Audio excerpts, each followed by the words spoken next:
the government has reiterated its stand that it's keen on seeking David Coleman Headley's extradition. The Information and Broadcasting Minister Manish Tiwari has said that India will keep the pressure on the United States of America. Let's listen in to Manish Tiwari.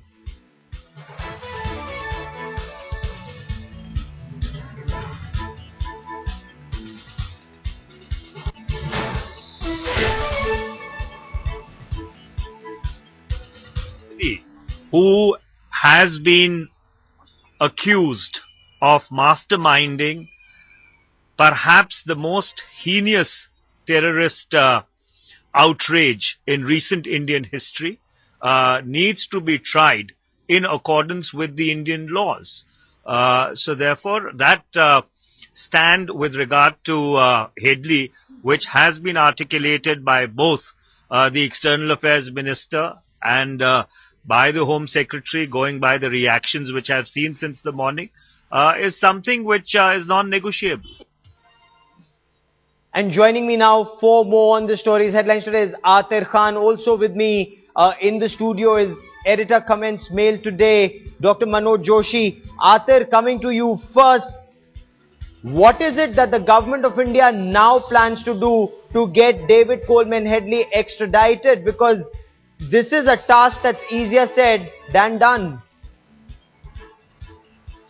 Well, absolutely, Gaurav. We know it's a fairly complicated issue, and it involves international law, international diplomacy, and moreover the will of US to extradite him.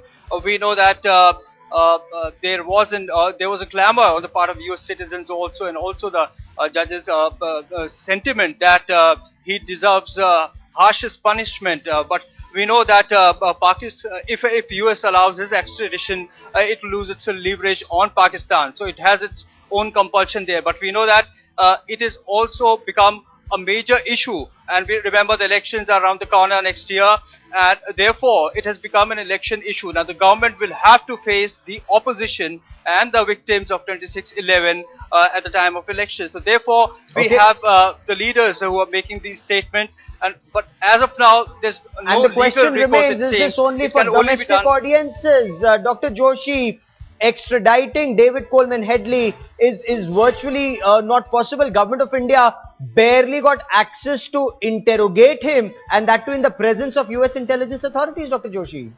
Well, you see, the thing is that there are some parts of Headley's life which are still murky. He was an informant of the Department of Drug Enforcement Administration. So there are aspects which perhaps the US authorities don't want to be revealed. Because if he was an informant of DEA, then we need to know at what point did he learn about the conspiracy, the Mumbai conspiracy. And was that communicated? Did the US authorities, the DEA, know about it? And if they did they transmit it to the FBI? So, you know, there are lots of things which perhaps the US doesn't want revealed at this stage. And so I don't think extradition is simply no longer an option. I think Attorney Shapiro, he made it very clear in his 20-page statement that there is a plea bargain, and as part of the plea bargain, there is going to be no extradition. And what is worse is that now that Headley has been sentenced to 35 years, which means the rest of his life practically, he's I think 52 years old, it means that his incentive to cooperate with the Indian authorities in an interrogation or with even the US authorities has come down. Meaning he has no real incentive because the sentencing has been done.